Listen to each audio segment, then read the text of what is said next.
अच्छा बच्चों, मेटाबॉलिज्म के पोर्शन के अंदर आपको इस बात का पता होना चाहिए कि इसमें से ना लाजमी एग्जामिनर क्वेश्चन पूछता है। और बात कुछ यूं है कि आप ट्वेल्थ ग्रेड के अंदर भी इसको तकरीबन पढ़ते हैं, इंटरमीडिएट के अंदर भी आप लोगों ने पढ़ा होगा।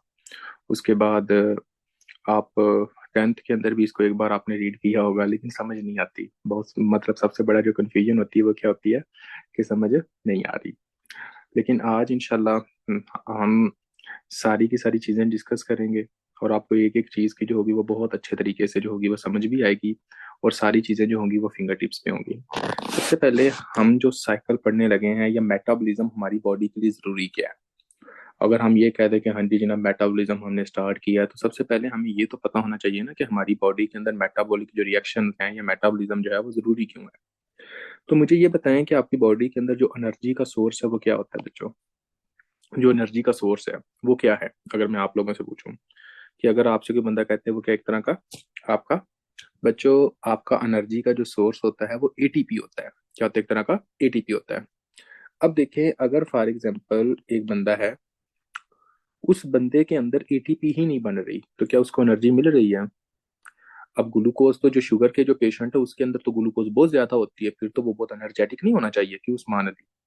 लेकिन शुगर के मरीज तो हर दफा ये कहते रहते हैं कि यार उनको बहुत ज्यादा थकावट सी होती है या उनके जिस्म के अंदर जो है वो कमजोरी सी रहती है। तो ये तो हमारी बात फिर गलत हो गई। तो हमने क्या कहना है कि जो मेन सोर्स ऑफ एनर्जी होता है वो आपका एटीपी होता है। अब देखें एटीपी कैसे बनती है। एटीपी बनती है जब आपकी बॉडी के अंदर मेटाबॉलिक रिएक्शंस होते हैं, जब आपकी बॉडी के अंदर मेटाबॉलिज्म हो रहा होता है। तो आपसे अगर कोई बंदा ये पूछता है कि आपकी जो मेन एनर्जी का सोर्स है वो क्या है, आपने बच्चों ये कहना है कि मेन सोर्स होता है आपका एटीपी। और ये एटीपी बनती कैसे है? आपकी बॉडी के अंदर जब मेटाबॉलिज्म के जो रिएक्शंस होंगे या मेटाबॉलिक रिएक्शंस होंगे तो एटीपी बनती है। तो अगर किसी बंदे के अंदर मेटाबॉलिक रिएक्शंस नहीं हो रहे तो क्या उसकी बॉडी के अंदर एटीपी बनेगी बच्चों? अगर किसी बंदे की बॉडी के अंदर मेटाबॉलिक रिएक्शंस नहीं हो रहे तो आप ये कहोगे कि उसकी बॉडी के अंदर एटीपी नहीं हो रही। ठीक है। तो अब आप खुद सोचो कि फॉर एग्जाम्पल जब उसकी अगर हमसे कोई बंदा ये पूछता है कि हाँ जी ये मेटाबॉलिक रिएक्शंस जो हैं ये जरूरी क्यों है, तो आपने क्या कहना है कि ये आपके इस वजह से जरूरी होते हैं क्योंकि आपकी बॉडी के अंदर हमने एटीपी बनानी होती है, और अगर एटीपी होगी तो ही आपको एनर्जी मिलेगी, और अगर एनर्जी मिलेगी तो हम जिंदा हैं। सिंपल सी बात है। ठीक है। सबसे पहले हम जो खुराक खाते हैं बच्चों उसमें बहुत ज्यादा जो खुराक होती है वो ग्लूकोज की होती है। अब देखना आपने ये है कि ग्लूकोज आपका बहुत सारे साइकिल्स में से गुजर के बच्चों आपके एक सब्सटेंस बनाता होता है जिसका नाम होता है पायरोवेट, जिसका नाम क्या होता है? एक तरह का पायरोवेट होता है। अब वो प्रोसेस जिसमें ग्लूकोज टूट के आपकी पायरोवेट बनाती होती है, इस पूरे के पूरे साइकिल को आप कहते होते हो ग्लाइकोलाइसिस प्रोसेस। ग्लाइकोलाइसिस, लाइसिस का मतलब क्या होता है? तोड़ना। ग्लाइकोलाइसिस मतलब के ग्लूकोज को तोड़ना। तो वो प्रोसेस जिसमें हम ग्लूकोज को तोड़ते हैं वो क्या प्रोसेस हुआ? ग्लाइकोलाइसिस का प्रोसेस हुआ। अगर आपसे बिल्कुल बंदा को पूछे कि ग्लाइकोलाइसिस का प्रोसेस क्या है, तो आपने कहना है कि ग्लाइकोलाइसिस का प्रोसेस वो प्रोसेस होता है जिसमें हम ग्लूकोज को तोड़ के आपकी पायरोवेट बनाते होते हैं। और ये वाला जो प्रोसेस होता है इसको आप क्या कहते हैं? ग्लाइकोलाइसिस का प्रोसेस कहते होते हो। अगर आपसे भी बंदा ये पूछे कि एक ग्लूकोज के मॉलिक्यूल से आपके कितने पायरोवेट बनते हैं, ये भी बड़ा इंपॉर्टेंट क्वेश्चन है। आपने ये कहना होता है कि एक ग्लूकोज के मॉलिक्यूल से आपके दो पायरोवेट बनते होते हैं। कितने बनते हैं? आपने कहना दो पायरोवेट के मॉलिक्यूल बनते हैं। अभी मैं इस एक एक को एक्सप्लेन करूंगा। देखिए बच्चों, आपको सारे के सारे रिएक्शंस याद करने की कोई जरूरत नहीं होती, क्योंकि आपके एग्जाम के अंदर सारे रिएक्शंस आते नहीं होते। आपने हर रिएक्शंस में से या हर मेटाबॉलिक रिएक्शन यानी कि ग्लाइकोलाइसिस में से कुछ ऐसे रिएक्शंस हैं जिनको आपने भूलना ही नहीं है। उसकी रीजन क्या है कि उसमें से एग्जामिनर क्वेश्चन लास्ट में पूछता है। कभी भी ऐसा नहीं होता कि एग्जामिनर ने उसमें से क्वेश्चन ना पूछा हो। तो आपने इनको जो है वो इग्नोर नहीं करना। अब हम आते हैं कि फॉर एग्जाम्पल ग्लाइकोलाइसिस का जो प्रोसेस होता है उसके अंदर आपका देखने को क्या मिलता होता है। सबसे पहले आपने इस तरह कहना है कि आपकी ये ग्लूकोज होती है। ग्लूकोज आपने कहना है बच्चों कि आपके एक सब्सटेंस के अंदर तब्दील होती है जिसको हम कहते हैं ग्लूकोज सिक्स फास्फेट। क्या कहते हैं? एक तरह का ग्लूकोज सिक्स फास्फेट। अगर आपसे कोई बंदा ये पूछे कि ग्लूकोज को ग्लूकोज सिक्स फास्फेट के अंदर जो इंजाइम आपका तब्दील करता है वो क्या है, तो आपने कहना है यहाँ पर आपके बुनियादी तौर पर दो तरह के एंजाइम्स होते हैं जो ग्लूकोज को ग्लूकोज सिक्स फास्फेट के अंदर तब्दील कर रहे होते हैं। और वो एंजाइम जो ग्लूकोज को ग्लूकोज सिक्स फास्फेट के अंदर तब्दील करते हैं उनमें से क्या आता है? आपने कहना है एक आता है ग्लूकोकाइनेस, एक आता है एक तरह का जीके, मतलब कि ग्लूकोकाइनेज। दूसरा आपने बच्चों ये कहना होता है कि आपका जो एंजाइम है उसको आप कहते होते हो कि ये हेक्सोकाइनेज है, यानी कि एचके। क्या कहना है एक तरह का, एचके मतलब कि हेक्सोकाइनेज। ठीक है। अब ना पूरे का पूरा जो साइकिल होता है, जैसा कि मैंने कहा कि ग्लूकोज को ग्लूकोज 6 फास्फेट के अंदर आपके एक एंजाइम तब्दील करता है, और उस एंजाइम का नाम होता है ग्लूकोकाइनेज, और दूसरा जो एंजाइम होता है उसका नाम क्या होता है, एक तरह का हेक्सोकाइनेज। और इसके अंदर आपने ये बात अपने जहन में रखनी है कि हाँ जी जनाब, ये ग्लूकोज ग्लूकोज को 6 फास्फेट के अंदर तब्दील किया। बच्चों, अब जैसे ये ग्लूकोज ग्लूकोज 6 फास्फेट के अंदर तब्दील करता है ना, उसके बाद जो ग्लूकोज 6 फास्फेट होता है ये आगे एक सब्सटेंस के अंदर तब्दील करता है जिसका नाम होता है फ्रुक्टोज 6 फास्फेट। क्या नाम होता है एक तरह का, फ्रुक्टोज 6 फास्फेट नाम होता है। एक बात आप लोगों ने अपने जहन के अंदर रखनी है जो कि यहाँ बड़ी ही इंपॉर्टेंट है, वो क्या, जो एग्जामिनर आपसे पूछता होता है, आपने ये बात अपने जहन के अंदर रखनी है। जस्ट इमेजिन करें, अगर फॉर एग्जाम्पल किसी बंदे की बॉडी के अंदर ग्लूकोज 6 फास्फेट बच्चों बहुत ज्यादा इनफ मिकदार के अंदर है ऑलरेडी, मतलब अगर किसी बंदे की बॉडी के अंदर ग्लूकोज 6 फास्फेट बहुत ज्यादा मिकदार के अंदर मौजूद है, तो इसका मतलब है उसकी बॉडी के अंदर फ्रुक्टोज 6 फास्फेट भी बहुत ज्यादा मिकदार के अंदर मौजूद होगा। ठीक है, क्योंकि ग्लूकोज जो है वो ग्लूकोज 6 फास्फेट के अंदर तब्दील होता है, और ग्लूकोज 6 फास्फेट आपका फ्रुक्टोज 6 फास्फेट के अंदर तब्दील होता है। और ये आपस में जो साइकिल होते हैं इनको याद करना है कि ग्लूकोज 6 फास्फेट और फ्रुक्टोज 6 फास्फेट बच्चों, ये आपका आपने कहना है कि ये रिवर्सिबल होते हैं। रिवर्सिबल कहने का मतलब ये होता है कि ये एक दूसरे में चेंज हो सकते हैं, ये एक दूसरे में चेंज हो सकते हैं। लेकिन आपने ये कहना है कि ग्लूकोज आपकी बॉडी के अंदर जितनी भी है ना, ये मैटर नहीं करता कि थोड़ी है ज्यादा, जितनी भी है, ग्लूकोज को ग्लूकोज 6 फास्फेट के अंदर तब्दील होने के लिए आपके इंजाइम की जरूरत होती है, और इस इंजाइम को की वजह से ही आपका ग्लूकोज ग्लूकोज 6 फास्फेट के अंदर तब्दील होता है। और ये आपका हमेशा इरिवर्सिबल होता है। क्या होता है, एक तरह का इरिवर्सिबल होता है। इरिवर्सिबल का मतलब क्या है कि अगर एक दफा ग्लूकोज ग्लूकोज 6 फास्फेट के अंदर तब्दील हो चुकी है ना, तो ग्लूकोज 6 फास्फेट दोबारा आपका एक तरह का ग्लूकोज के अंदर तब्दील नहीं हो सकता। लेकिन ग्लूकोज 6 फास्फेट अगर फ्रुक्टोज 6 फास्फेट के अंदर तब्दील हो चुकी है, तो फ्रुक्टोज 6 फास्फेट फिर जाके ग्लूकोज 6 फास्फेट के अंदर तब्दील हो सकता है। तो रिवर्सिबल और रिवर्सिबल का पता चला कि क्या होता है। बच्चों, अगर आपसे कोई बंदा ये कहता है कि रिवर्सिबल साइकिल कौन सा है, तो आपने कहना है कि रिवर्सिबल साइकिल वो होता है जिसमें एक चीज दूसरे के अंदर दोबारा तब्दील हो सके। लेकिन आपने कहना है कि इरिवर्सिबल साइकिल वो होता है कि जिसके अंदर एक चीज टूट के अगर दूसरे सब्सटेंस के अंदर तब्दील हुई है, तो वो दोबारा उस सब्सटेंस के अंदर तब्दील ना हो सके, उसको आप कहते हैं इरिवर्सिबल साइकिल। ठीक हो गया। अब देखें, जैसा कि आप लोगों को यहाँ पता चल गया कि हाँ जी यहाँ पे क्या होता है, ग्लूकोज था, ग्लूकोज को तोड़ के एक सब्सटेंस के अंदर तब्दील किया गया जिसका नाम था ग्लूकोज 6 फास्फेट। ग्लूकोज 6 फास्फेट आपके एक और सब्सटेंस के अंदर तब्दील होता है जिसको हम कहते हैं फ्रुक्टोज 6 फास्फेट। अब यहाँ पे आपने ये बात अपने जहन के अंदर रखनी है कि यहाँ पे दो इंजाइम्स होते हैं जो ग्लूकोज को ग्लूकोज 6 फास्फेट के अंदर तब्दील करते हैं। एक को आप बच्चों कहते हो हेक्सोकाइनेज, और दूसरे को आपने क्या कहना है, एक तरह का ग्लूकोकाइनेज कहना होता है। यहाँ पर एक बहुत ही हाई यील्ड पॉइंट है, वो कौन सा, आपने इस बात को अपने जहन के अंदर रखना है। अगर कभी भी एग्जामिनर ये पूछे कि हेक्सोकाइनेज को कौन इनहिबिट करता होता है, एक लम्हे के लिए बच्चों समझो कि अगर किसी बंदे की बॉडी के अंदर पहले ग्लूकोज 6 फास्फेट बहुत ज्यादा मौजूद है, तो ये ग्लूकोज 6 फास्फेट आपके हेक्सोकाइनेज को कहेगा नहीं कि यार मैं तो पहले ही बहुत ज्यादा मौजूद हूँ, प्लीज तुम ग्लूकोज को ग्लूकोज 6 फास्फेट के अंदर तब्दील मत करो। बात की समझ आई कि नहीं आई। अगर ग्लूकोज 6 फास्फेट आपका ऑलरेडी बहुत ज्यादा बन चुका है, तो ये क्या काम करता होता है, ये हेक्सोकाइनेज के पास जाता है और उसको कहता है कि भाईजान मैं ऑलरेडी बहुत ज्यादा मिकदार के अंदर हूं, तो आपको अपने आप को ग्लूकोज 6 फास्फेट के अंदर तब्दील करने की कोई जरूरत नहीं है, आप ये जहमत मत कीजिए। तो अगर आपसे कोई ये बंदा पूछे कि हेक्सोकाइनोज को कौन सा जो सब्सटेंस है वो इनहिबिट करता है, और ये एग्जाम के अंदर आता है, तो आपने क्या कहना है कि ग्लूकोज 6 फास्फेट बेसिकली आपके हेक्सोकाइनेज को क्या करते होते, एक तरह का इनहिबिट करते होते हैं। होप सो आप लोगों को समझ आ गई होगी। अगर आपसे कोई बंदा ये पूछे कि हाँ जी ये बताइए कि ग्लूकोकाइनेज को कौन इनहिबिट करता है, तो आपने कहना फ्रुक्टोज 6 फास्फेट जो होता है वो आपके ग्लूकोकाइनेज को इनहिबिट करता है। बच्चों समझ आ गई है। तो आपने क्या कहना है कि ग्लूकोकाइनेज को जो इनहिबिट करता है वो कौन करता है, फ्रुक्टोज 6 फास्फेट करता है। और ये एग्जाम के अंदर क्वेश्चन आता है, मैं फिर बता रहा हूँ। और वो ये कहते हैं कि हेक्सोकाइनेज को ऐसा कौन सा सब्सटेंस है जो इनहिबिट करता है, आपने कहना है कि ग्लूकोज 6 फास्फेट। उसके बाद ग्लूकोकाइनेज को जो इनहिबिट करता है उसका नाम क्या है, आपने कहना कि फ्रुक्टोज 6 फास्फेट। क्लियर है। अब देखें, फ्रुक्टोज 6 फास्फेट के बाद यहां तक जो था, जो ग्लूकोज 6 फास्फेट और फ्रुक्टोज 6 फास्फेट ये क्या है, एक दूसरे के अंदर रिवर्सिबल है, एक दूसरे के अंदर तब्दील हो सकते हैं।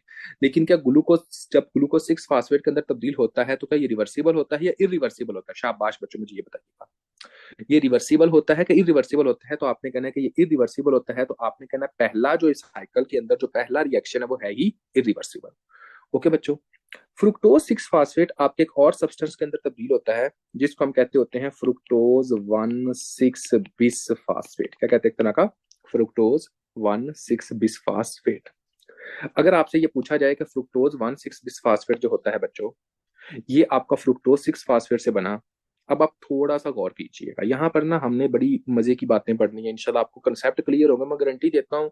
आपको रट्टा लगाने की जरूरत ही नहीं पड़ेगी, आपको एक एक चीज आपकी फिंगर टिप्स पे होगी। देखें, अब आप खुद सोचें बच्चों, फ्रुक्टोज 6 फास्फेट यहाँ पे फ्रुक्टोज 1,6 बिस फास्फेट बना रहा है।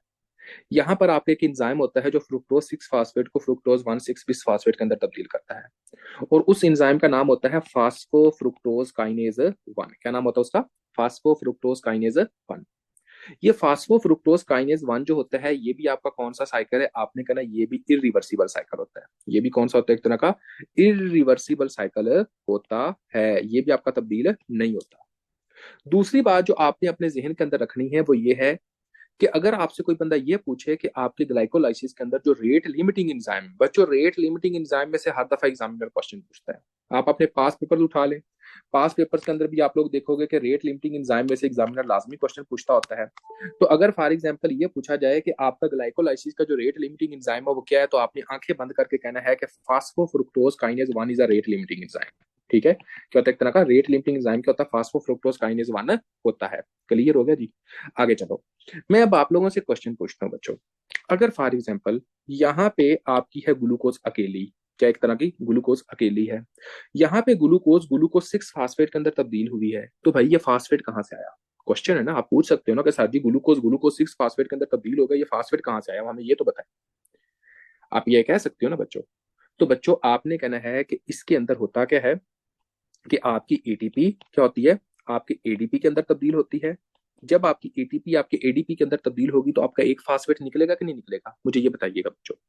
आपके एटीपी के अंदर कितने फास्फेट आए? अडीनोसिन ट्राई फास्फेट, ऐसे ही है ना। अगर फॉर एग्जांपल अडीनोसिन ट्राई फास्फेट आपका अडीनोसिन डाई फास्फेट के अंदर तब्दील हो रहा है, तो इसका मतलब है कि एक फास्फेट जो है वो आपका इधर जा रहा है। तो बच्चों अगर आपका एक फास्फेट इधर जा रहा है तो आप ये कह सकते हो कि यहाँ पर आपकी एटीपी यूज हुई। ग्लूकोज ग्लूकोज 6 फास्फेट के अंदर जब तब्दील होता है तो यहाँ पे एटीपी हम यूज करते हैं। तो एक एटीपी का मालिक्यूल हमने क्या किया? एक तरह का यूज किया। एक एटीपी का मालिक्यूल हमने यूज किया। नंबर 1 आपको ये पता होना चाहिए। नंबर 2 बच्चों, मुझे अब आपने ये बताना है कि यहाँ पे glucose 6 phosphate fructose 6 phosphate same ही नहीं है, सिर्फ नाम भी बदला है ना। ग्लूकोज और फ्रुक्टोज है, दोनों शुगर है, लेकिन कोई मैंने और फास्फेट ऐड की यहाँ पे? बताइएगा बच्चों, किसी तरह की कोई और फास्फेट ऐड हुई यहाँ पे? आपने कहना कि किसी तरह की सर और कोई फास्फेट ऐड नहीं हुई। तो यहाँ पे कोई एटीपी आप कह सकते हो कि यूज हुई है, यहाँ पर किसी तरह की कोई भी एटीपी यूज नहीं हुई। आगे आओ बच्चों, यहाँ पे आपने देखना है कि जो तीसरा साइकिल है कि फ्रुक्टोज 6 फास्फेट आपका फ्रुक्टोज 1,6 बिस फास्फेट के अंदर तब्दील हो रहा है। ओके बच्चे, मैं दोबारा रिपीट करता हूँ नाजिया, ये वाला rate limiting enzyme no issue. अब देखें बच्चों, अगर आपका जो फ्रुक्टोज 6 फास्फेट है ये आपका फ्रुक्टोज 1,6 बिस फास्फेट के अंदर बच्चों तब्दील हो रहा है ना, और वो एंजाइम जो फ्रुक्टोज 6 फास्फेट को फ्रुक्टोज 1,6 बिस फास्फेट के अंदर तब्दील करता है, उस एंजाइम का नाम क्या होता है? फास्फोफ्रुक्टोज काइनेज 1 होता है। अब आप खुद सोचिए, यहाँ पे एक फास्फेट है, यहाँ पे दो फास्फेट है, मतलब क्या है? अब मेरी बात को थोड़ा सा गौर कीजिएगा बच्चों। अगर किसी भी जगह पे मुझे ये बताएं कि ग्लूकोज या फ्रुक्टोज के अंदर आपके शुगर के कितने मालिका, कार्बन के कितने मालिक्यूल होंगे? ग्लूकोज अगर आप बात करते हो तो ग्लूकोज के अंदर कार्बन के कितने मालिक्यूल होते हैं? आपने बच्चों ये कहना होता है कि 6 कार्बन के मालिक्यूल आपके ग्लूकोज के अंदर होते हैं। अब यहाँ पे आपने ये कहना है मालिक्यूल 2, 3, 4, 5 और ये 6। अगर तो ये जनाब आपका 6 जगह पे 6 कार्बन के ऊपर फास्फेट लगा हुआ है, तो इसको आप क्या बोलते हैं? एक तरह का फ्रुक्टोज 6 फास्फेट या ग्लूकोज 6 फास्फेट। बात की समझ आई कि नहीं आई? ये एक है, ये दो है, ये तीन है, ये चार है, ये पांच और ये छह है। तो अगर फॉर एग्जाम्पल 6 नंबर पे आपका फास्फेट लगा हुआ है तो आप उसको क्या बोलते हो? Glucose 6 phosphate. अब देखिए बच्चों, अगर यहाँ पे ये लिखा गया ना कि फ्रुक्टोज 1,6 बिस फास्फेट, तो हमने रट्टा नहीं लगाना, हमने चीजों को क्या करना है? हमने याद अच्छे तरीके से करना है, कंसेप्ट हमारे क्लियर होने चाहिए। हमने ये करना है, अगर लफज 20 है तो 20 का मतलब है दो जगहों पे लग चुका है। एक आपका फास्फेट यहाँ पे लगा है और एक आपका वहां पे लगा है। तो बच्चों एक फास्फेट आपका ऐड हुआ कि नहीं हुआ? मुझे ये बता दे शाबाश। फ्रुक्टोज 1,6 बिस फास्फेट के अंदर आपका एक फास्फेट ऐड हो गया। तो अब वही सोचें कि वो ये फास्फेट आया कहाँ से। अब आपने यही सोचना है कि फास्फेट कहाँ से आया। आपने कहना है कि सर आपने खुद बताया था कि एटीपी जो होता है वो आपका एडीपी के अंदर तब्दील होता है और एक फास्फेट आपका निकल जाता है। तो यहाँ पे भी क्या हुआ, इस साइकिल के अंदर भी क्या होता है, आपकी एक तरह की एटीपी यूज होती है। अब तक हमने कितने एटीपी यूज कर लिए हैं? अब तक हम 2 एटीपी के मॉलिक्यूल यूज कर चुके हैं। और फ्रुक्टोज 6 फास्फेट को, नाजिया बच्चे, जो फ्रुक्टोज 1,6 बिस फास्फेट के अंदर जो एंजाइम तब्दील करता होता है, उस एंजाइम का नाम होता है बच्चे आपका फास्फोफ्रुक्टोज काइनेज 1। फास्फोफ्रुक्टोज काइनेज 1 जो है, ये आपका बहुत ही इंपॉर्टेंट क्वेश्चन आता होता है कि आपका रेट लिमिटिंग एंजाइम है। रेट लिमिटिंग एंजाइम का मतलब ये होता है कि चाहे आपके साइकिल के अंदर जितने मर्जी एंजाइम है, अगर फास्फोफ्रुक्टोज काइनेज 1 नहीं है ना, तो इसका मतलब यह है कि आपका साइकिल आगे नहीं चल सकता। बात की समझ आ गई है यहाँ तक? आपने कहना है कि रेट लिमिटिंग एंजाइम का मतलब ये होता है कि अगर ये आपका एंजाइम प्रॉपरली काम कर रहा है तो साइकिल चलेगा, अगर ये आपका एंजाइम प्रॉपरली काम नहीं चले करेगा तो आपका साइकिल नहीं चल सकता। इस वजह से आपने कहना है कि हम इसको रेट लिमिटिंग एंजाइम कहते होते हैं। तो यहाँ पे देखें बच्चों, अभी तक आप लोगों को पता चल गया होगा। अगर मैं इस पिक्चर को थोड़ा सा इस तरह करूं तो आपको पता चला कि ग्लूकोज था, ग्लूकोज 6 फास्फेट के अंदर तब्दील होती थी। शाबाश बच्चों, मुझे ये बताइए, ग्लूकोज को ग्लूकोज 6 फास्फेट के अंदर जो एंजाइम तब्दील करते थे उसका नाम बताएं, जल्दी जल्दी जल्दी, शाबाश, सबका रिप्लाई आना चाहिए। ग्लूकोज को ग्लूकोज 6 फास्फेट के अंदर जो एंजाइम तब्दील करता था उसका नाम क्या था? आपने कहना है हेक्सोकाइनेज, और आपने क्या कहना है, एक तरह का ग्लूकोकाइनेज। ऐसे ही है बच्चों। अब मुझे आपने बताना है कि ग्लूकोज, ये बच्चों ये देखो, ये क्या है, ये रिवर्सिबल साइकिल है कि नहीं है? तीर दोनों तरफ बने हुए हैं कि नहीं बने हुए? अगर ये तीर दोनों तरफ बने हुए हैं तो इसका मतलब क्या है, वो भाई रिवर्सिबल है। लेकिन ऊपर की तरफ क्या तीर दोनों तरफ है? तीर सिर्फ एक तरफ ही है, एरो मतलब एक ही तरफ है, ठीक है? तो आपने क्या कहना है, जिसमें एरो दोनों तरफ होगा वो रिवर्सिबल होगा, जिसमें एरो एक तरफ है वो आपका इरिवर्सिबल है। ठीक हो गया? अब देखें बच्चों, ग्लूकोज आपका फ्रुक्टोज 6 फास्फेट के अंदर तब्दील हुआ। यहाँ पे इंजाइम को याद करने की जरूरत नहीं है, ज्यादा भी ठीठे नहीं बनना, ठीक है?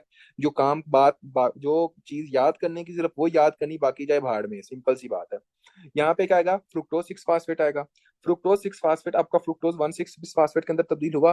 तो मुझे ये बताएं, यहाँ पे एक एरो या दो एरो है? बच्चों एक एरो है, ठीक है? तो आपने क्या कहना है कि यहाँ पे जो एंजाइम होता है वो कौन सा होता है? फास्फोफ्रुक्टोज काइनेज 1, ठीक है?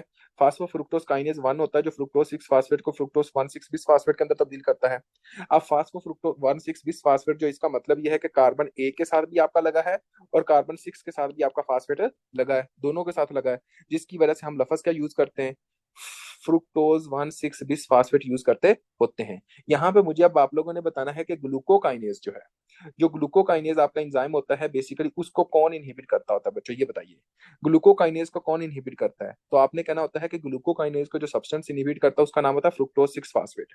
आपने कहना है कि जो हेक्सोकाइनेज को इनहिबिट करता होता है उसका नाम क्या होता है? Glucose 6 phosphate. कोई ऐसा बच्चा जिसको यहाँ तक समझ नहीं आई वो बंदा क्वेश्चन पूछ सकता है, वरना हम आगे कंटिन्यू करते हैं जी बच्चों। एनीवन, कोई ऐसा बच्चा जिसको नहीं समझ आई वो बंदा क्वेश्चन पूछ सकता है, शाबाश एनीवन जी। वही रट्टों से बचना है, वो कहते हैं ना। बाकी कोई प्रॉब्लम नहीं है। अच्छा बच्चों, अब यहाँ भी आप लोगों को पता चल गया, अभी तक आपकी कितनी एटीपी, अभी तक आपके कितने एटीपी के मॉलिक्यूल यूज हो चुके हैं? अभी तक आपके एक तरह के 2 एटीपी के मॉलिक्यूल यूज हो चुके हैं। ठीक हो गया बच्चों? अब एक और बात आप लोगों को पता होनी चाहिए, वो क्या है? देखिए बच्चों, अगर आप लोगों से कोई बंदा ये पूछे कि फॉर एग्जाम्पल कि यहाँ पे क्या था, फास्फोफ्रुक्टोज काइनेज 1 था, जो कि आपके एक तरह का फ्रुक्टोज 6 फास्फेट को फ्रुक्टोज 1,6 बिस फास्फेट के अंदर तब्दील करता है। मेरा आप लोगों से क्वेश्चन है बच्चों कि आपकी ऐसी ग्लाइकोलाइसिस प्रोसेस का जो मेन जो रिजल्ट है वो क्या है? मुझे ये बताइए, जो मेन रिजल्ट है वो क्या है? अगर मैं आप लोगों से पूछता हूँ, मुझे ये बताएं कि हाँ जी जनाब, जो ग्लाइकोलाइसिस जो प्रोसेस हम करते हैं, हमारा जो मेन पर्पज है वो क्या है, हमारा नतीजा क्या, हम क्या चाहते हैं? हम एटीपी बनाना चाहते हैं ना। हमारा मेन रिजल्ट तो यही कि हम एटीपी बना सकें। लेकिन अगर किसी बंदे के अंदर एटीपी ऑलरेडी बहुत ज्यादा है, तो बच्चों ये जो एटीपी जो बहुत ज्यादा है, ये फास्फोफ्रुक्टोज काइनेज जो कि रेट लिमिटिंग एंजाइम है, इसको इनहिबिट नहीं कर देगी। अगर किसी के अंदर आपकी एटीपी ऑलरेडी बहुत ज्यादा, तो ये इनहिबिट नहीं कर देगी। तो आपने क्या कहना है कि इसको जो इनहिबिट करता है वो कौन करता है? एटीपी करती है, नंबर 1। आपने कहना यहाँ पे क्या करती है, एक तरह की इनहिबिट करती होती है बच्चों। दूसरा बच्चों, जब फॉर एग्जांपल आप ग्लाइकोलाइसिस प्रोसेस पढ़ते हो तो उसके जो एंड प्रोडक्ट है वो है पायरोवेट। जैसा कि आपको पता है, पायरोवेट से आपके एक सब्सटेंस बनता होता है जिसका नाम होता है acetyl choline, acetyl CoA, sorry not acetyl choline, acetyl CoA. Acetyl CoA जो होता है वो जाता है बच्चे टीसीए साइकिल के अंदर। कहाँ जाता है आपका? टीसीए साइकिल के अंदर जाता है। और आपने ये कहना है, जैसा कि ये आपकी ग्लूकोज है, ग्लूकोज से क्या बना? पायरोवेट बनी। पायरोवेट से बच्चों क्या बनता है? आपने बंद कहना एसिटाइल कोए बनता है। उसके बाद बच्चों आपने कहना है कि टीसीए साइकिल होता है। और टीसीए साइकिल के अंदर क्या होता है? सिट्रेट होता है। क्या होता है? एक तरह का सिट्रेट होता है। अब जस्ट इमेजिन करें, अगर ये ऑलरेडी सिट्रेट बहुत ज्यादा मिकदार के अंदर मौजूद है, तो हमें ऊपर से साइकिल चलाने की कोई जरूरत है? हमें कोई जरूरत है कि हाँ जी जनाब तुम एवं पैदा की जाओ, जब वो बंदा खुद ही कह रहा है भाई मुझ में पहले ही बहुत एनर्जी है। फॉर एग्जाम्पल एक बंदा वो 5 रोटियां पहले खा चुका है, वो क्या आप फिर खाएगा? ये अलग बात है कि हाँ जी जनाब आप कोई आप जैसा हो तो आपने कहना एक अद्धी और ले, कोई मसला नहीं है, लेकिन वो नहीं खाएगा क्योंकि उसके अंदर एटीपी बहुत ज्यादा हो चुकी है। तो सेम आपने ये कहना है कि जब उसकी बॉडी के अंदर सिट्रेट ऑलरेडी बहुत ज्यादा है और एटीपी ऑलरेडी बहुत ज्यादा है, तो फास्फोफ्रुक्टोज काइनेज 1 जो है, जो कि rate limiting enzyme of inhibit होता है, ये रट्टा लगाओ या जो मर्जी करो, इसको आपने याद करना है क्योंकि ये एग्जाम के अंदर आता है। ठीक है, याद करने का मैंने तरीका और ट्रिक बता दी है। अब इससे इजी अल्लाह ही हाफिज है। तो आपने क्या कहना है कि यहाँ पे जो रेट होता है वो भी क्या काम करता है, फ्रुक्टोज काइनेज 1 को क्या करता है, एक तरह का इनहिबिट करता होता है, नंबर 1। नंबर 2 बच्चों, अब देखें आपकी एनर्जी की कितनी फॉर्म्स हैं। एक तो होता है ना एटीपी, अगर किसी के अंदर एटीपी बहुत है तो उसका मतलब क्या है, ओ भाई उसके पास बहुत एनर्जी है। एक इसके बाद होती है एडीपी, एडिनोसिन डाइफॉस्फेट। अगर किसी के अंदर एएमपी है तो इसका मतलब क्या है, ये अगर किसी के पास एएमपी तो इसका मतलब क्या है, ये ना कहना कि इसका मतलब वो सलाब में है।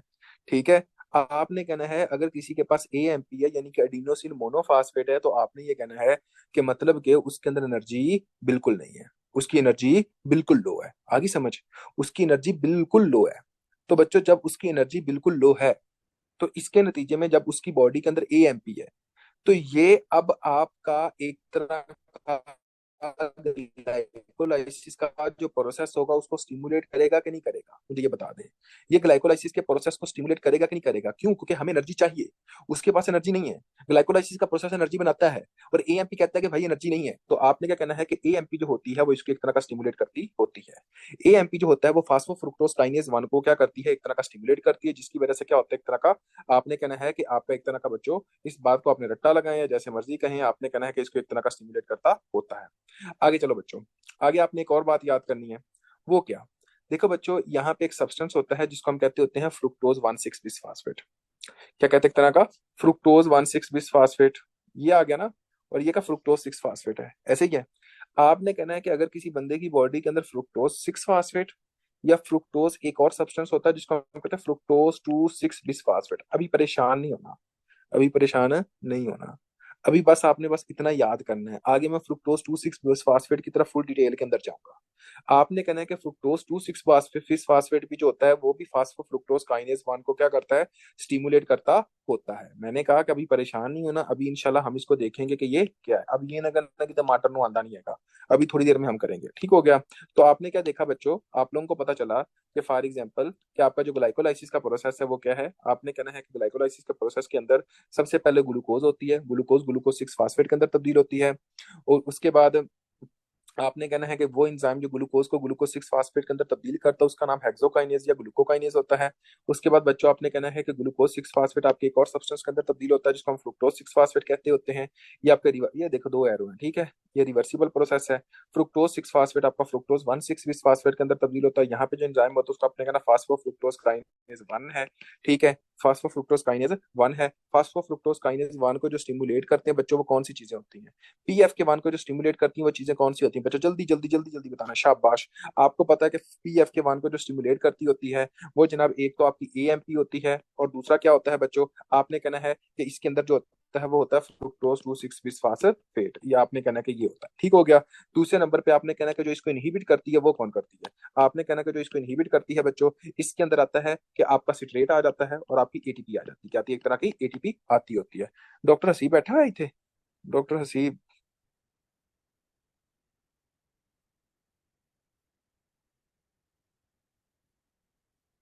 मतलब बैठा ही है, डॉक्टर हसीब साहब नहीं, ओके हो गया, माशाल्लाह। इन्हें कहना मैं क्लास सारी ली है। सर पहले दोनों रीजंस में दो एंजाइम होते हैं, एक भी अगर इनहिबिट हो जाए रीजन तो फिर भी होगी ना, होगा ना, मतलब क्या बच्चे कह रही है, पहले दोनों रिएक्शंस में अच्छा दो एंजाइम होते हैं, एक भी इनहिबिट अगर इनहिबिट हो जाए रीजन तो फिर भी होगी ना। बच्चे मेरी बात सुनो, पता है क्या है, ये दोनों जो हैं वो एक्ट मुख्तलिफ जगहों पे करते हैं, समझ आ रही है। अभी हम ग्लूकोकाइनेज और हेक्सोकाइनेज को मुख्तलिफ जगह पे पढ़ेंगे। ग्लूकोकाइनेज जो आपका एंजाइम होता है बायो के मुश्किल है सर जी तेरे उत्ते मैं उसकी कवा मतलब वाले शुरू किया तेरे मुंह तो कुछ चंगी गल नहीं निकल सकती, ठीक है। हुन तेन हिफज करके पढ़ा सकता मैं। अब देखो कि फॉर एग्जाम्पल के एक तरह का आपने कहना होता है कि इनकी जो जगह होती है वो मुख्तलिफ जगह पे होती है, ठीक है, वो भी हम देखते हैं। रिएक्शन ये मुख्तलिफ जगहों पे कर रहे होते हैं। ग्लूकोकाइनेज आपका सिर्फ लीवर के अंदर और पैंक्रियाज के अंदर करता है, और हेक्सोकाइनेज जो होता है वो आपकी बॉडी के दूसरी जगहों पे कर रहा होता है, ठीक है। बाकी आपकी और भी चीज होती है जो कि जब किस वक्त कौन सा एक्टिव होता है, ये भी अभी हम डिस्कस करेंगे कि किस वक्त कौन सा एक्टिव होगा, किस वक्त कौन सा इनहिबिट होगा। बस थोड़ी देर वेट करें। अब देखिए बच्चों, यहाँ तक आ गया। अगर अभी भी आपको बायो का मुश्किल लग रही है ना, फिर आपका सिर ला दो। तो आपने कहना है कि फ्रुक्टोज 1,6-बिस्फास्फेट है। ये फ्रुक्टोज 1,6-बिस्फास्फेट किस में तब्दील होता है? आपने कहना है ये दो सब्सटेंस के अंदर तब्दील होता है। एक होता है ग्लिसरॉल्डिहाइड 3 फास्फेट, और एक क्या होता है आपने कहना डी हाइड्रो एसीटोन फास्फेट होता है। आपने क्या कहना है एक तरह का, एक होता है ग्लिसरॉल्डिहाइड 3 फास्फेट और एक होता है 1,3-बिस फास्फोग्लिसरेट होता है। अब मेरी बात को बच्चों थोड़ा सा गौर कीजिएगा।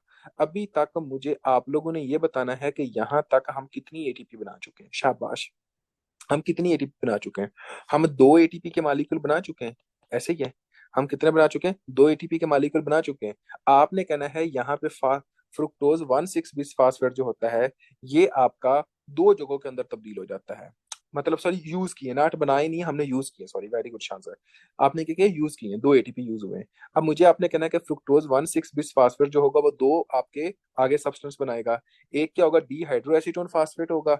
एक क्या होगा? ग्लिसरॉल्डिहाइड 3 फास्फेट होगा। समझ आ गई है? अगर मैं आप लोगों से क्वेश्चन पूछता हूँ बच्चों, अगर यहाँ पर आपकी 6 कार्बन थी, ये आपके दो हिस्सों के अंदर डिवाइड हो गई हैं, तो दोनों हिस्सों की तरफ कितनी कितनी कार्बन गई है? शाबाश। दोनों हिस्सों की तरफ कितनी कितनी कार्बन गई है? बच्चों आपने कहना 3-3 कार्बन गई है। 3 कार्बन इधर, 3 कार्बन आपकी इधर गई है।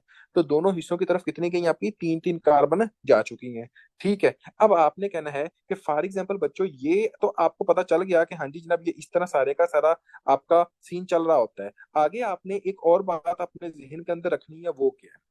अब देखें, आपने ये कहना है कि वो जगह यहाँ पे आपको पता चला कि फॉर एग्जाम्पल 1,3-बिस फास्फोग्लिसरेट जो होता है वो 3 फास्फोग्लिसरेट के अंदर तब्दील होता है। यहाँ पे देखें, अब आपका ये 1,3-बिस फास्फोग्लिसरेट जो है ना, ये क्या है? एक तरह का 1,3-बिस फास्फोग्लिसरेट जो है, ये आपका किस में तब्दील होता है? आपने कहना 3 फास्फोग्लिसरेट के अंदर तब्दील होता है। मेरा अब आप लोगों से क्वेश्चन है बच्चों, अगर 1,3-बिस फास्फोग्लिसरेट आपका 3 फास्फोग्लिसरेट के अंदर तब्दील हो रहा है, आपने मुझे ये बताना है कि हाँ जी जनाब, यहाँ से आपका कोई ना कोई फास्फेट बाहर नहीं निकल रहा। शाबाश बच्चों, ये बताइएगा। और भाई यहाँ से फास्फेट बाहर निकल रहा होगा कि नहीं निकल रहा होगा? क्योंकि पहले यहाँ पे 3 है, यहाँ पे एक रह गया। यहाँ पे क्या है? कितना का? एक रह गया। अब आपका जो फास्फेट बाहर निकला, तो आपने क्या कहना है कि ये क्या बनाएगा? यहाँ पे आपकी एटीपी बनाएगा। देखिए, जब फास्फेट इंटर होता है तो एटीपी यूज होती है, जब फास्फेट बाहर निकलता है तो एटीपी बनती है। तो अगर आपसे ये कहा जाए कि ग्लिसरॉल्डिहाइड 3 फास्फेट 1,3-बिस फास्फोग्लिसरेट के अंदर जो तब्दील होता है वो क्या होता है, आपने कहना होता है कि एक तरह का 3 फास्फोग्लिसरेट बनाता है। क्या बनाता है? एक तरह का 3 फास्फोग्लिसरेट बनाता है। जब ये 1,3-बिस फास्फोग्लिसरेट से 3 फास्फोग्लिसरेट बनता है, तो इधर से क्या बनी? एक तरह की एटीपी बनी। बच्चों मेरा आप लोगों से क्वेश्चन है, अगर ये वाला रिएक्शन इधर हो रहा है तो इधर भी क्या होगा? सेम ही होता है, लेकिन लिखा नहीं हुआ। इधर भी रिएक्शन सेम होगा। तो अगर मैं कह रहा हूं कि यहाँ एक एटीपी बनेगी, तो यहाँ भी एक एटीपी बनेगी कि नहीं बनेगी? शाबाश बच्चों, ये बताइएगा। बात की समझ आई कि नहीं आई? यार मेरे, आपने इस तरह देखना है कि फॉर एग्जाम्पल फ्रुक्टोज 6 फास्फेट यहाँ तक हमने पढ़ा था ना बच्चों। आपने क्या कहना है? यहाँ पे क्या होता है? डी हाइड्रो एसीटोन फास्फेट होता है। आपने कहना है कि यहाँ पे क्या होता है? ग्लिसरॉल्डिहाइड 3 फास्फेट होता है। ठीक हो गया। अब आपने कहना है कि जो साइकिल इधर चल रहा है ना, सेम टू सेम वही साइकिल आपका उधर भी चल रहा है। सेम टू सेम उधर भी वही साइकिल चल रहा है, ठीक है। लेकिन वो शो नहीं किया, वो अलग बात है। अब बंदे के कहते हैं यार यहाँ पे तो वो चीज लिखी नहीं हुई। तो आपने कहना है कि सबसे पहले 1,3 होता है, ठीक है। आपने कहना है कि ये किसके अंदर तब्दील होता है? 3 फास्फोग्लिसरेट के अंदर तब्दील होता है। और आपने ये बात अपने जहन के अंदर रखनी है कि यहाँ पर क्या होती है? आपकी एक तरह की एटीपी बनती है। तो आपने क्या कहना है कि यहाँ पे क्या होगी? आपकी एक तरह की एटीपी बनेगी। जब आपकी ये एटीपी बन गई, क्या आपकी एक एटीपी बनी या आपकी यहाँ पे भी एटीपी बनी? तो आपने कहना नहीं भाईजान, आपकी दोनों जगहों पे एटीपी बनी। तो अब आपने क्या कहा कि यहाँ पे 2 एटीपी के मॉलिक्यूल जो होते हैं वो तब बनते होते हैं। क्लियर होगा बच्चों? यहाँ पे आपने कहना है कि जो 3 फास्फोग्लिसरेट होता है वो आगे एक और सब्सटेंस के अंदर तब्दील होता है, जिसको हम कहते होते हैं 2 फास्फोग्लिसरेट। क्या कहते हैं? एक तरह का 2 फास्फोग्लिसरेट। 2 फास्फोग्लिसरेट जो होता है, ये आगे एक और सब्सटेंस के अंदर तब्दील होता है। आपने कहना है कि ये होता है फास्फोइनोल पायरोवेट। बच्चों फास्फो तो आ ही रहा है ना, फास्फो आ रहा है। ये हमने फास्फो तो नहीं ना निकाला, ऐसे ही है। लेकिन आपने कहना है कि फास्फोइनोल पायरोवेट से क्या बनता है? आपका पायरोवेट बनता है। क्या बनता है? आपका एक तरह का पायरोवेट बनता होता है। मुझे ये बताएं कि पायरोवेट के साथ किसी तरह का कोई फास्फेट आया? पायरोवेट के साथ किसी तरह का कोई फास्फेट आया? पायरोवेट के साथ किसी तरह का कोई भी फास्फेट जब पायरुवेट के किसी तरह का कोई फास्फेट नहीं आता तो यहाँ से एटीपी बनेगी कि नहीं बनेगी? यहाँ पे आपकी एटीपी बनती होती है। यहाँ पे सिर्फ बनेगी, बल्कि यहाँ पे भी बनेगी। मुझे अब आप लोगों ने एक बात बतानी है। अगर आपसे ये पूछा जाए कि आपकी एटीपी टोटल कितनी बनती, तो आप क्या कहोगे बच्चों? अगर आपसे ये कहा जाए कि आपकी टोटल एटीपी कितनी बनती, तो आप क्या कहोगे? आपने कहना है कि टोटल एटीपी आपकी 4 मॉलिक्यूल बनते होते हैं, ठीक है? वैसे 4 मॉलिक्यूल बनते हैं। आपने कहना है एक ये, दो, ये तीन और ये चार, 4 एटीपी के मॉलिक्यूल बने। अगर आपसे कोई बंदा ये पूछे कि एटीपी के मॉलिक्यूल ग्लाइकोलाइसिस के प्रोसेस के अंदर यूज कितने होते हैं, तो वो कितने हैं? अगर आपसे ये पूछा जाए कि हाँ जी जनाब वो कितने हैं बच्चों, दो तीन नहीं, दो, मेनली दो हैं। आपने कहा 2 एटीपी यूज होते हैं। तो बच्चों अगर आपका ये पूछा जाए कि नेट एटीपी क्या है, नेट एटीपी का मतलब ये होता है कि जो रिजल्ट है ग्लाइकोलाइसिस का एटीपी के नतीजे में, वो क्या है। तो 4 में से 2 निकाला, बाकी कितना रह गया? देखो ऐसा लग रहा है जैसे 5वीं क्लास के बच्चों को पढ़ा रहा हूँ। तो ये आपने क्या कहना है, पीछे 2 रह गए। तो अगर आपसे कभी भी कोई एग्जामिनर क्वेश्चन पूछता है कि ग्लाइकोलाइसिस के प्रोसेस के अंदर जो नेट एटीपी बनती है वो कितनी बनती है, तो आप क्या कहोगे? 2 एटीपी के मॉलिक्यूल बनते होते हैं। कितने बनते हैं? 2 एटीपी के मॉलिक्यूल बनते होते हैं। अब देखो बच्चों, अभी तक मैंने आपको क्या पढ़ाया था कि आपके एटीपी जो आपका ग्लाइकोलाइसिस का जो प्रोसेस होता है उसमें कितने जो साइकिल होते हैं वो आपके एक तरह के, मुझे ये बताने हैं कि आपके वो कितने साइकिल ऐसे होते हैं जो कि एक तरह के इरिवर्सिबल होते हैं। शाबाश, मुझे ये बताएं कितने ऐसे साइकिल होते हैं जो कि इरिवर्सिबल होते हैं? दो। दो पढ़ाए थे, ऐसा ही है। बाकी सारे क्या कहे? इरिवर्सिबल होते हैं। होते इरिवर्सिबल होते हैं। अब यहाँ पे तीसरे की तरफ भी है, देखें। अब हमने तीसरे की तरफ आना है। देखो बच्चों, सबसे पहले ग्लूकोज ग्लूकोज 6 फास्फेट के अंदर तब्दील हुआ, ये आपका एक इरिवर्सिबल हो गया। यहाँ पे एक एरो, दूसरा यहाँ पे एक सिंगल एरो है, ठीक हो गया। अब बाकी कहीं भी देखो 2 एरो आ रहे हैं, यहाँ पे 2 एरो आ रहे हैं, 2 आ रहे हैं, 2 आ रहे हैं। और ये फास्फोइनोल पायरोवेट जब आपका पायरोवेट के अंदर तब्दील होता है, तो यहाँ पर भी आपने कहना होता है कि यहाँ पर आपका एक तरह का इंजाइम होता है। आपने कहना है उस इंजाइम के नाम हम क्या लगाते होते हैं? आपका काइनेज। क्या कहते हैं एक तरह का? आपने कहना फास्फोइनोल पायरोवेट काइनेज इंजाइम। तो आपने कहना है कि ये क्या होता है एक तरह का? आपका काइनेज जो होता है, ये जनाब आपका एक तरह का पायरोवेट के बनाता होता है। और ये क्या है? आपका तीसरा इरिवर्सिबल जगह है। तो अगर आपसे कोई बंदा ये पूछे कि आपके ग्लाइकोलाइसिस के प्रोसेस के अंदर टोटल जो नेट आप देखते हो कि कितने इरिवर्सिबल साइकिल हैं, वो कितने हैं? शाबाश, ये बताए पहले। अगर आपसे कोई बंदा पूछे कि हाँ जी जनाब ग्लाइकोलाइसिस के प्रोसेस के अंदर जो टोटल आपके जो नेट कौन सा एंजाइम है? Phosphoenol pyruvate kinase enzyme. Pyruvate kinase आप कहते होते हो, ठीक है? हाँ जी बच्चों, आपने क्या कहना है? तीन। कितने मालिकूल हैं आपके? तीन, ठीक हो गया। उसके बाद अगर आपसे पूछे कि हमें ये तो बताओ कि वो कहाँ पे है, तो आपने क्या बताना है? बच्चों अगर आपको ये कोई कहे कि कहाँ पे है, हमें ये तो बताओ, आपने कहना है कि पहले नंबर पे जहाँ पे होता है वो आपने कहना है कि एक जगह पे आपका ग्लूकोज, जब ग्लूकोज 6 फास्फेट में तब्दील होता है, हेक्सोकाइनेज ग्लूकोकाइनेज एक ये। दूसरा आपने कहना है कि आपका एक तरह का क्या है, जो fructose 6 phosphate fructose 1,6 bis phosphate में तब्दील होता है, तो फास्फोफ्रुक्टोज काइनेज 2 ये है।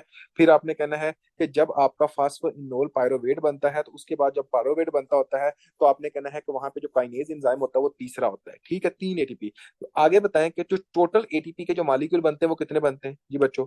टोटल आपके एटीपी के जो मॉलिक्यूल बनते हैं आपके ग्लाइकोलाइसिस के प्रोसेस के नतीजे के अंदर, वो कितने? 4। कितने आपके एटीपी के मॉलिक्यूल यूज होते हैं इसके अंदर, वो बताएं। आपने क्या कहना है? आपने कहना 2। आपके नेट एटीपी क्या है? आपने क्या बताना है? नेट एटीपी जो बनती है ग्लाइकोलाइसिस के अंदर वो कितनी है? शाबाश, वेरी गुड बच्चों, आपने कहना 2। ओके, गुड हो गया। अगर आपसे ये पूछा जाए कि ग्लूकोकाइनेज को जो इनहिबिट करता है वो कौन करता है? ग्लूकोकाइनेज को जो इनहिबिट करता होता है वो कौन करता होता है? आपने क्या कहना है? ग्लूकोकाइनेज को जो इनहिबिट करता है। तो आपने क्या आंसर देना बच्चों? आपने कहना है कि हाँ जी जनाब, जो ग्लूकोकाइनेज को इनहिबिट करता है वो था फ्रुक्टोज 6 फास्फेट। अगर ये कहे कि ग्लूकोज 6 फास्फेट किसको इनहिबिट करता है, तो आपका आंसर क्या होना चाहिए? ग्लूकोज 6 फास्फेट किसको इनहिबिट करता है, तो आपका आंसर क्या होना चाहिए? आपने कहना है कि वो आपके हेक्सोकाइनेज को इनहिबिट करता है। आगे अगर पूछा जाए आपका रेट लिमिटिंग एंजाइम क्या है, आपका रेट लिमिटिंग एंजाइम क्या है आपका, ये पूछा जाए, तो आपने कहना है कि फास्फोफ्रुक्टोज काइनेज 1 जो होता है वो रेट लिमिटिंग एंजाइम है। अगर कोई ये कहे कि फास्फोफ्रुक्टोज काइनेज 1 को जो स्टिमुलेट करता है वो कौन है, आपने क्या कहना है? एएमपी होता है, और उसके बाद फ्रुक्टोज 2,6 बिस फास्फेट होता है। अगर आपसे ये कहा जाए कि फास्फोफ्रुक्टोज काइनेज 1 को जो इनहिबिट करता है वो क्या है, आपने कहना ये एटीपी होती है, और उसके बाद करती है एक तरह की स्ट्रेट होता है, ठीक हो गया। उसके बाद अगर ये पूछा जाए कि फॉर एग्जांपल कि जो फास्फोइनोल पायरोवेट की जगह पे क्या होता है, आपका पायरोवेट बनता होता है, वहां पे भी क्या है, आपने कहना फास्फोइनोल पायरोवेट काइनेज एंजाइम होता है। ये आपने याद करना है। अब यहाँ तक आपका सारे का सारा क्लियर हो गया। अब एक और बात भी पूछी जाती है, वो क्या? वो ये होती है कि फास्फोइनोल पायरोवेट काइनेज को कौन स्टिमुलेट करता है और कौन इनहिबिट करता है। एटीपी किसको इनहिबिट करता है बच्चे? एटीपी आपका फास्फोफ्रुक्टोज काइनेज 1 को इनहिबिट करता होता है, ठीक हो गया। और इसके अलावा आप पास पेपर देख लो, उनमें से कोई और क्वेश्चन आया होना तो आपने कहना मास्टर जी तुम पैसे हलाल दे नहीं कमा रहे जी, ठीक है। ये बात आपने सर, ये स्टिमुलाई वाली एएमपी के बाद फ्रुक्टोज वाला कौन सा था सर? ये स्टिमुलाई वाली एएमपी के बाद फ्रुक्टोज वाला कौन सा था बच्चे? कौन सा कह रही हो? फ्रुक्टोज 2,6 बिस्फास्फेट, फ्रुक्टोज 2,6 बिस्फास्फेट, ठीक है। अभी हम आते हैं, मैं आपको बुक की तरफ भी लेके जाता हूँ कि वहां पे क्या लिखा हुआ है। एक मिनट बच्चों, हम बुक भी कर लेना कि बुक के ऊपर क्या है।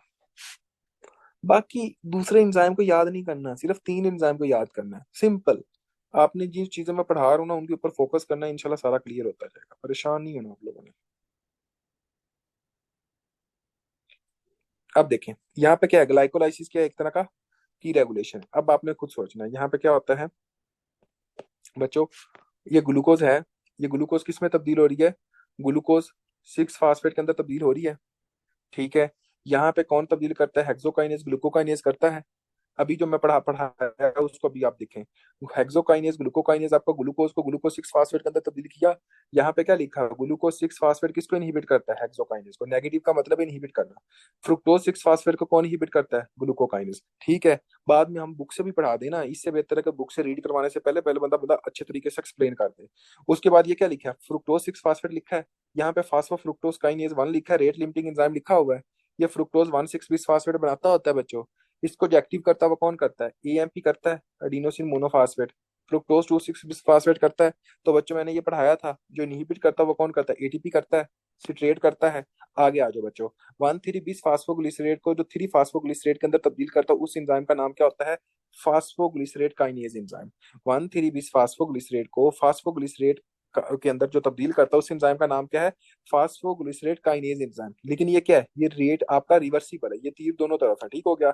और जो आपका फास्फो 3 फास्फोग्लिसरेट था, फिर क्या बना था? 2 फास्फोग्लिसरेट बना था, फिर क्या बना था? फास्फोइनोल पायरोवेट बना था। और फास्फोइनोल पायरोवेट क्या है? आपने कहना यहाँ पे पायरोवेट काइनेज एंजाइम होता है, कहता है एक तरह का पायरोवेट काइनेज एंजाइम होता है। ये पायरोवेट काइनेज एंजाइम क्या करता होता है? ये फास्फोइनोल पायरोवेट को पायरोवेट के अंदर तब्दील करता है। तो पायरोवेट आपका बन गया। जो मुझे आपने बताना है कि आपके एंड के ऊपर आपके 2 पायरोवेट बनते हैं, 3 फास्फोग्लिसरेट कन्वर्ट इनटू 2 फास्फोग्लिसरेट, इसमें एटीपी नहीं बनेगी, विकास काम नहीं हो रहा। बच्चे मेरी बात सुनो, इसके अंदर आपने कहना है कि टू, ये देखो ये आपका 1 कार्बन है, ये आपका 2 कार्बन है, ये आपका 3 कार्बन है, ठीक है। अगर ये बंदा ये कह रहा है ना, फॉर एग्जाम्पल 3 फास्फोग्लिसरेट, इसका मतलब यह है कि 3rd कार्बन के साथ फास्फेट बना हुआ है, ठीक है। क्या बना हुआ है? एक तरह का 3rd कार्बन के साथ क्या लगा है? फास्फेट लगा हुआ है। फिर वो क्या कहता है? ये किस में तब्दील होता है? ये फास्फेट, ये 2, ये जनाब आपका क्या आ गया? एक तरह का 3। यहाँ पे इसने ये कह दिया कि ये 2 के साथ आपका फास्फेट लगा हुआ है। जब ये कहता है ना कि 3 phosphoglycerate change into the 2 phosphoglycerate, इसका मतलब ये है कि फास्फेट आपके 2 कार्बन के साथ लगा है, दूसरी कार्बन के साथ लगा है।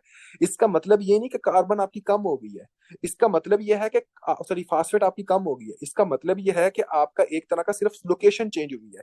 मैं अब आप लोगों से एक बात करता हूँ, यहाँ पे आपका एग्जाम पता क्या आता है? याद हमें सारे ही हैं, लेकिन काम मतलब का करना है। चलो आपको बता देता हूँ, अगर फॉर एग्जांपल कोई भी चीज आगे पीछे चेंज हो जाए तो उसको आप क्या कहते हैं? म्यूटेशन कहते होते हो। तो यहाँ पे आपने क्या कहना होता है? यहाँ पे आपका म्यूटेज एंजाइम आता है, क्या होता है? एक तरह का फास्फोग्लिसरेट म्यूटेज एंजाइम, आपने ये कहना है, ठीक है। आपने क्या कहना है? कि एक तरह का आपने कहना है फास्फोग्लिसरेट म्यूटेज एंजाइम आता होता है, लेकिन आपने ये नहीं कहना कि इसके अंदर कोई एटीपी बनती है, एडीपी बनती है, एटीपी निकलती है, या जो भी होता है, सिंपल, ठीक है। अब देखें बच्चों, यहाँ पे आपने कहना है कि फास्फोग्लिसरेट काइनेज को, और मैं दोबारा रिपीट कर देता हूँ यार उस्मान, बच्चे एक रिक्वेस्ट है, एक्टिव होके बहना है, ठीक है। चाहे मैं मुझे 20 दफा मुझसे रिपीट करवा लो, एक्टिव होके बैठो, मुझे ये मेन बात है। अब देखो बच्चे मेरी बात को थोड़ा सा गौर करना है। अब आपने देखना है कि फॉर एग्जाम्पल कि एक तरह का आपको पता होना चाहिए कि ये जनाब आपका फ्रुक्टोज 6 फास्फेट है, ठीक है। ये किस में तब्दील होता है? आपने कहना है कि फ्रुक्टोज, एक मिनट बच्चों, फ्रुक्टोज 1,6 बिस्फास्फेट के अंदर तब्दील होता है, ठीक है। फ्रुक्टोज 6 फास्फेट आपका फ्रुक्टोज 1,6 बिस्फास्फेट के अंदर तब्दील। सर आप कहाँ लिख रहे हैं? नजर नहीं आ रहा? नहीं नजर आ रहा? ओहो हो हाय यार,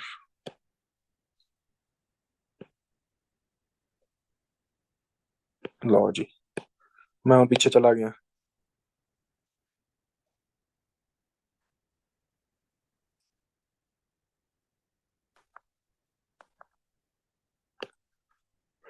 चलो हम दोबारा इधर आ जाते हैं। आप देखो यहाँ पे क्या है, आपको पता होना चाहिए कि फॉर एग्जाम्पल बच्चों, अगर हम यहाँ पे आते हैं, ठीक है, ये ग्लाइकोलाइसिस के प्रोसेस के अंदर आते हैं, ये क्या लिखा हुआ है बच्चों, ग्लिसरॉल्डिहाइड 3 फास्फेट लिखा, डीहाइड्रोएसीटोन फास्फेट के अंदर तब्दील होता है। अब देखें इसका क्या होता है, 1,3 बिस फास्फोग्लिसरेट बना, 1,3 बिस फास्फोग्लिसरेट से 3 फास्फोग्लिसरेट बना। अब बच्चों जब ये 3 फास्फोग्लिसरेट बनता है तो एक फास्फेट बाहर निकल गया। जब एक फास्फेट बाहर निकला तो एक एटीपी आपकी इधर बनी, लेकिन एक एटीपी आपकी इधर नहीं बनी बल्कि एक एटीपी इधर भी बनी, तो दो एटीपी बनी। ठीक है, तो यहाँ पे आपने क्या कहना, दो एटीपी आपकी बन गई, नंबर वन। नंबर टू बच्चों, मुझे आप लोगों ने ये बताना है कि फॉर एग्जाम्पल जब ये 3 फास्फोग्लिसरेट आपका 2 फास्फोग्लिसरेट के अंदर तब्दील होता है, क्या एक तरह का